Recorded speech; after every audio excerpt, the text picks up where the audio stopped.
We'll break down the victory of the Gilas Pilipinas against Jordan in the FIBA World Cup Asian qualifiers. And we'll get to know the golfers who will be representing the flag in the prestigious Nomura Cup. Buckle up, sports fans. Let's get in the game.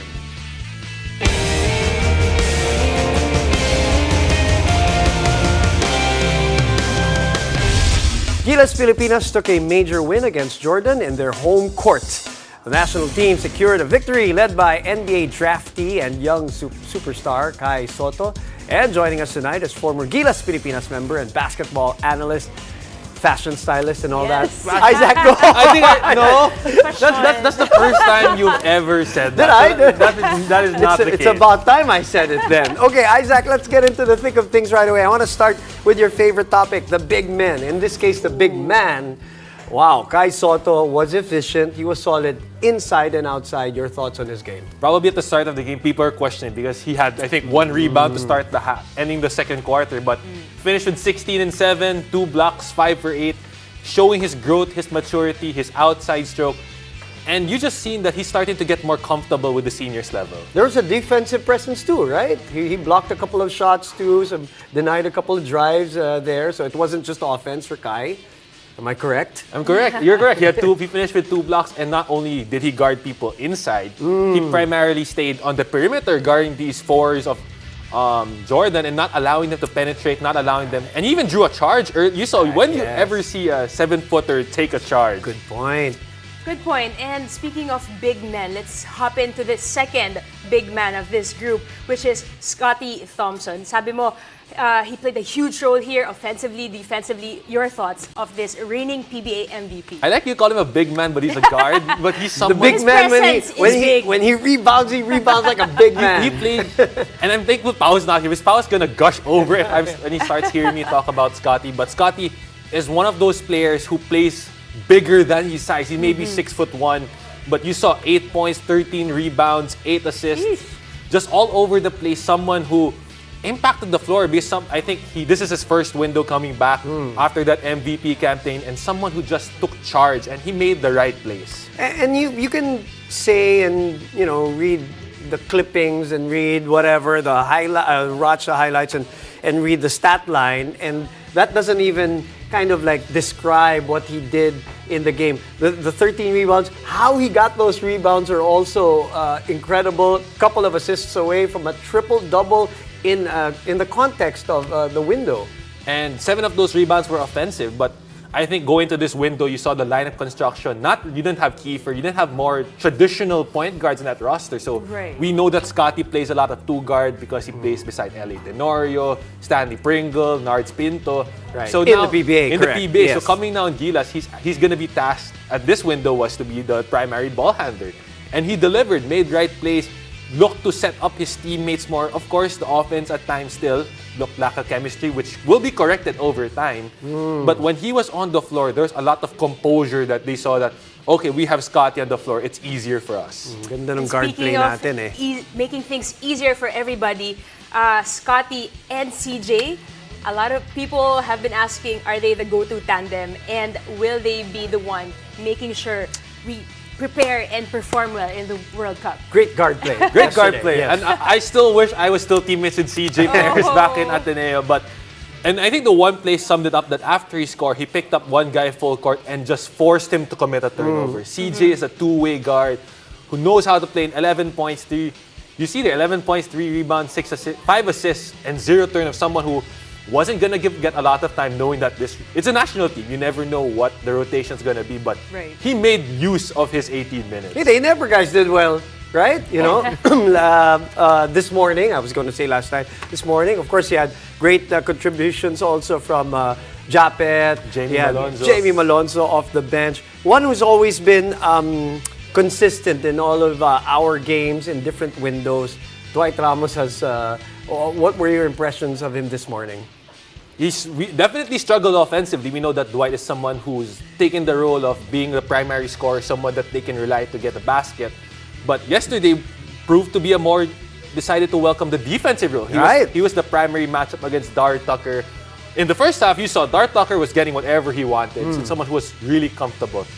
But it was evident in the second half that he looked gassed. He was tired. That Dwight did his job. Everyone who stepped on him did his job, made him tired. That he finished with 27, and probably he was the only guy you could say for Jordan who played well.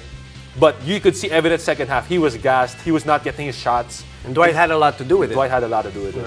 Can you really say na ito na Dwight Ramos is the go-to veteran of this Gilas team? Veteran na Veteran, bigla. Veteran, no? diba? Veteran na I mean, bigla. the way he He's adapted all throughout the game. Not from an age standpoint, but he has Yes. had a few stints already. He's someone who probably will be a mainstay in the program for a Alright. long time.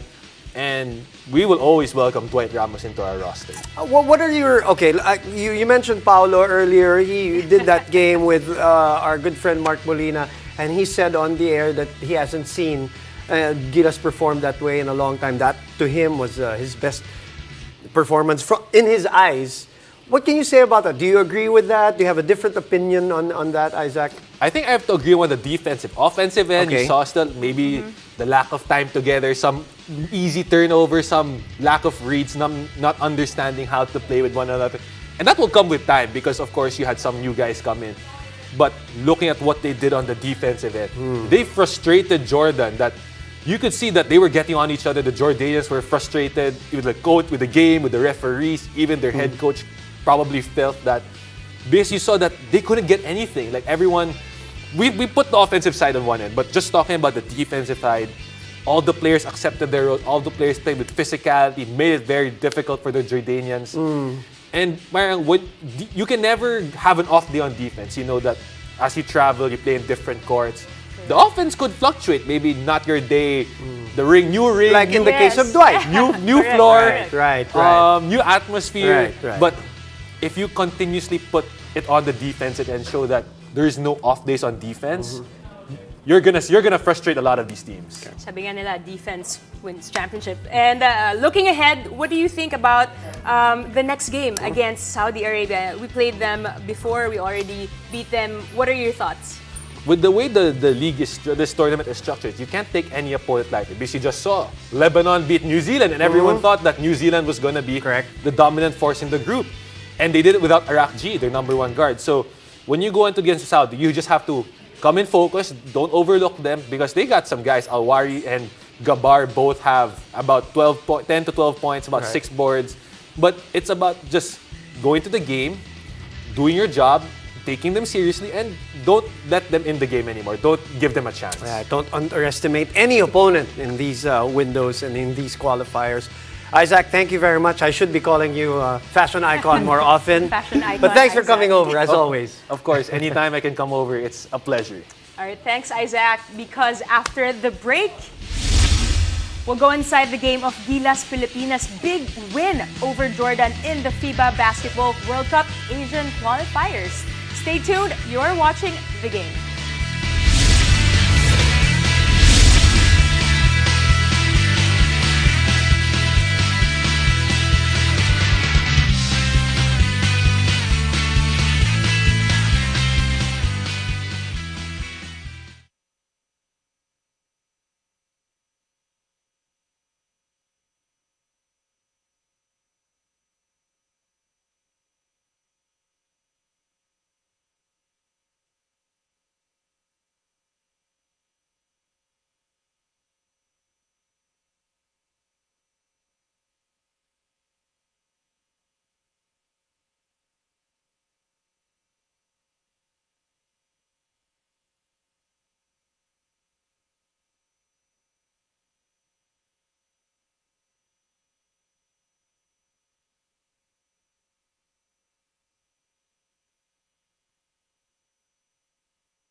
Gilas Pilipinas knew they brought a good team to Amman, Jordan.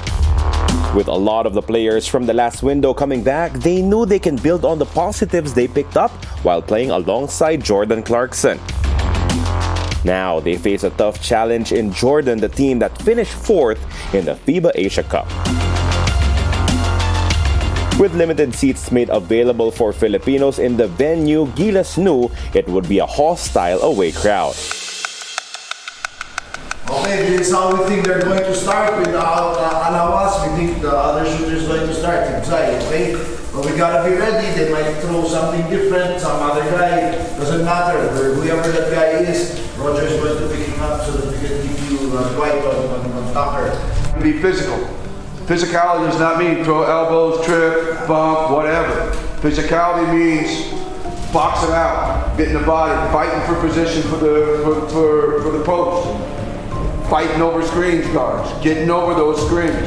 Out there, play your best, gentlemen. Play together. Here we go. Laban Pilipinas! Uso!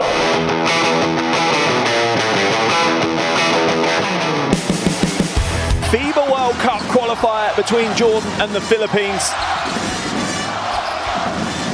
Jordan fighting for It was more than the fact that our score was, for me, I wanted to make sure that our first play was a legitimate attempt, that it wasn't a hurried shot or a turnover, because we really wanted to make sure that we do not give Jordan fast break transition opportunities. So that was very important. Tucker again, inside to Aldueri. Oh, spin baseline. Oh, the reverse. Well, 23 seconds, and Tucker steps up and hits the 3.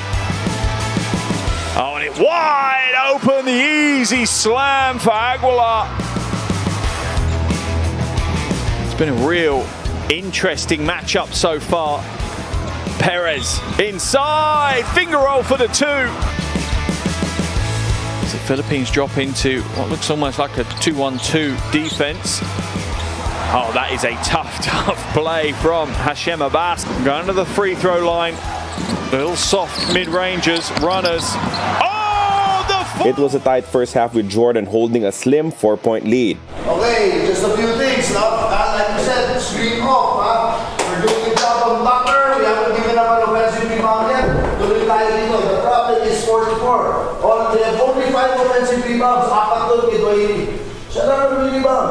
That's why we took you out, guys. Because of that, okay? You have to focus on him and you have to be strong. Alright? Offensive rebound, keep him off the glass, okay? Same thing, we're blitzing again the first 2 balls in the second half, Here we go, Laban Pilipinas! Uso! In the second half, Gilas started to take control of the game. Kai Soto hit a 3-point shot to get the offense going in the third quarter. I think that's the value of having good assistants. When we took Kai off the game, I specifically told Coach Tim, talk to him, and to be able to tell him exactly why he was being taken out and what we were looking at from him. Kai dominated. He got 4 or 5 defensive rebounds, and then he scored, and it was a presence on defense. And that's what we need from him. Scotty Thompson also did a great job at controlling the game as a point guard while picking up his usual highlight rebounds. I thought with Scotty we'll have a point guard who has the size. He's not going to be overpowered by these 6'4", 6'5" point guards like Freddie Ibrahim today, and he delivered. Jordan wants to score as many as they can. 3.2 seconds to go. Aldueri slides in, finishes with the one hand, but in the end, Gilas celebrated a 74-66 win that they worked so hard for, as the team is sensing that they are turning everything around. I think number one, the familiarity. It's not the first time that we've come together. Yes, there were a few new faces that we wanted to assimilate into the team, but by and large, these guys already have had some shared experiences. Specifically the trip to Beirut to Lebanon, and then I thought our trip to the Dead Sea and the baptismal place of the Christ Jesus was the day before. Yesterday was pretty important also because, again, extra shared experience. So when we talked about it last night, everyone said how much they appreciated, that experience. So I think it manifested itself in what you call the energy. You feel the energy or the vibe in the team. Now it's time to move on to the next as the team travels to Saudi Arabia.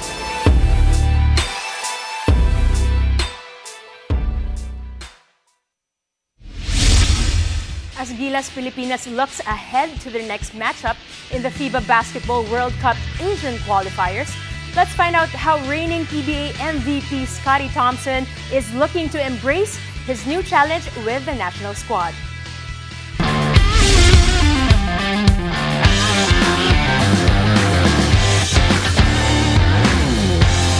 Scotty Thompson will be playing his second window in the FIBA Basketball World Cup 2023 Asian qualifiers. And he is optimistic about playing better in his upcoming third and fourth games with the squad. I think mas iba ngayon, mas exciting ngayon kasi gaya ng sabi ko sa ibang mga teammates ko ngayon. Last time kasi yung first window, coming from vacation ako nung pinatawag. Halos kami lahat kasi hindi season ng PBA para. I think ngayon, mas condition yung mga player in top shape kasi from season ng PBA, madadala namin yung top shape namin dito sa window ngayon. Very exciting kasi yun nga, medyo nagkakasama na kami. Yung Monday practices namin, malaking bagay sa amin. And then coming to dito. So siguro mas nag-gel yung team ngayon. For Thompson, having his Ginebra teammates Japet Aguilar and Jamie Malonzo offers a huge comfort because of their familiarity. He also knows that Ginebra coach Tim Cone brings a lot to the table with his presence in Gilas Pilipinas as an assistant coach. Sobra kasi kahit papaano yung adjustment na pagtulungan kami especially si Coach Tim. So may mga pinapasok siyang system niya and sa defense. So malaking bagay na kasama ko sila kasi yung samahan namin din na baka makatulong kami dito sa maibigay namin yung best namin para sa Pilipinas. Minsan sinasabi ko rin sa kanila yung especially on defense. So kasi si Coach Tim nakatutok sa defense and yung mga fundamentals na gusto ni Coach Tim. So at least kahit pa paano na ibibigay ko sa kanila na natutulungan ko yung mga teammates ko. When Thompson played for Gilas prior to these qualifiers, he did not come in as the PBA's most valuable player. But now that he has that accolade, everyone's expectations have been raised. To be honest, hindi ko na wala sa isip ko yun ngayon. Ang main point ko lang talaga is makatulong ako dito sa team. And syempre, malaking opportunity and sobrang blessed na nabigyan ng pagkakataon na makapaglaro para sa bayan. Kasi not all players talaga nabibigyan ng opportunity. So it's something special as a player, dadalhin ko sa career ko. But siguro pag iisipin mo, nakaka-pressure na. Good thing kasi hindi ko naisip and then nakafocus talaga ako dito para sa bayan. So Filipino fans will demand the best from him game in and game out, while foreign fans will expect him to be great. Kasi mas malalaki yung mga players, so and then yung mga rules iba, so malaki talagang adjustment para sa akin and especially yung physicality. So I think kailangan namin especially ako more tough both ends, defense and offense, kailangan talaga malakas kayo yung pangangatawan mo dito and of course yung mga decision making mo kailangan kasi no room for error dito sa international, kaya iba-iba talaga. The adjustment to the international game has not been easy for Thompson, but he is confident that he and the rest of the team are making great improvements together.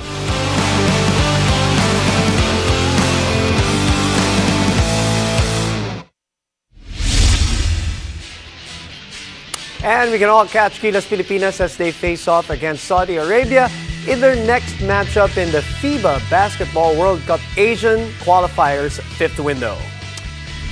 The game will air live on November 14 at 12 midnight on One Sports, One Sports Plus, Smart Giga Play, and also on Signal Play.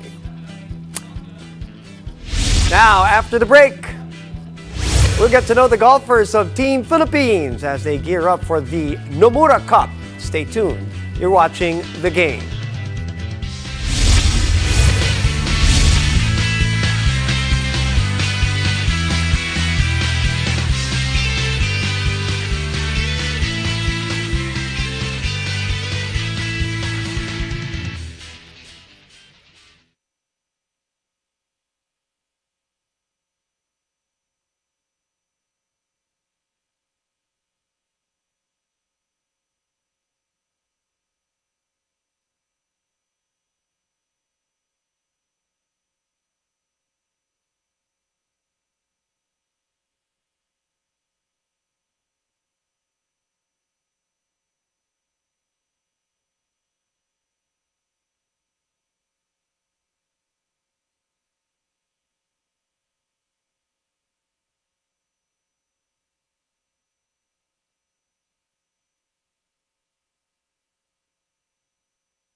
Welcome back to The Game. The country's best golfers are all set for the prestigious Nomura Cup.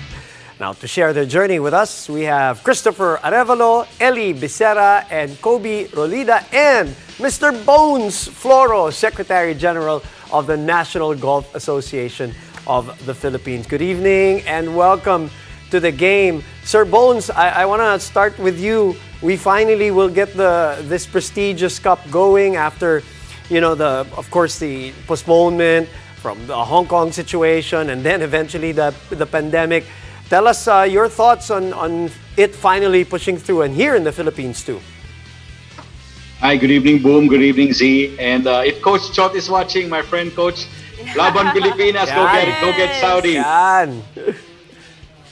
Okay, thank you, Boom, for having us, Z.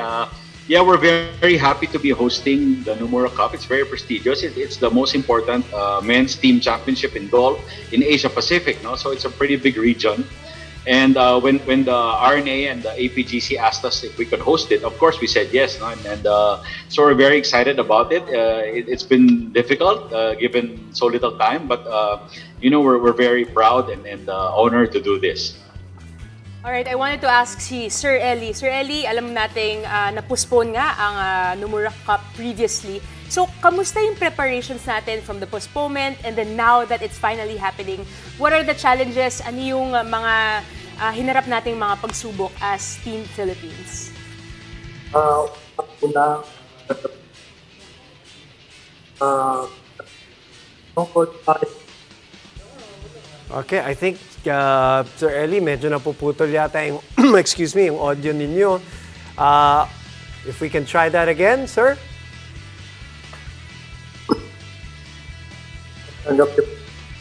Nagkakaproblema yung audio. Okay, maybe we can ask, yes, Sir Christopher Arevalo. Sorry, Sir Elia. Lipat muna ako kay Christopher Arevalo. With the same question, the preparations for the Nomura Cup, can you take us through it? Kamusta ang mga preparasyon? Actually,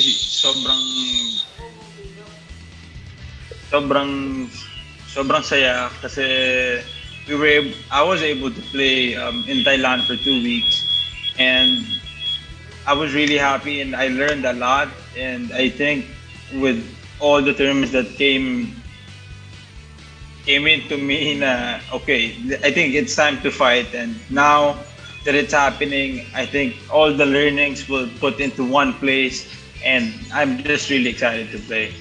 Okay. And yes. Yeah, sorry. Kobe, can I ask you, I know, if I'm not mistaken, the defending champions are Thailand and, of course, the most wins from Australia. So these are the teams to look out for. How do we get an advantage here, and how do we compete with the best, in your opinion? Okay, I think we He's lost. frozen. Sir. Okay, we're having problems with Kobe's connection and Ellie's. Sir Bones, maybe I can ask you that question. If you can summarize for us, the challenges of competing with the best in this tournament. Well, definitely, no. Like I said earlier, Boom, the teams participating in this Asia Pacific, they're actually global powers, no, in golf. Correct. So these teams are basically the best of the best, and it's not something like we're tier 2. So we're facing all tier 1 teams. Right. And definitely, our team, Ellie, Topher, Kobe, they're all excited to represent. And I think that we're going to give them a good run for their money, especially since it's our home ground. And, since the postponement, syempre, we went through COVID, but, luckily, golf was one of the things that was allowed to be played because it's definitely COVID-free out there in the golf course. No? So we were lucky in that sense, and we were able to send all our players, not just these 3 gentlemen, but even our other national pool members. We've been fielding them in international events. So our training has been continuous and non-stop. All right, Sir Bones. Well, first of all, good luck, and hopefully the hometown advantage will give us a big boost in this competition. We apologize for the time or in our connection, but thank you very much for joining us. We'll talk again soon. And that goes to Ellie and Topher and Kobe also. Maraming salamat. All right, maraming salamat. That was your Philippine national golf team. We'll be cheering on. Nandiyan lang yan sa Manila Southwoods. But that's it for tonight. Thank you for joining us. I'm Z Herbacio. And I'm Boom Gonzalez, and this has been The Game.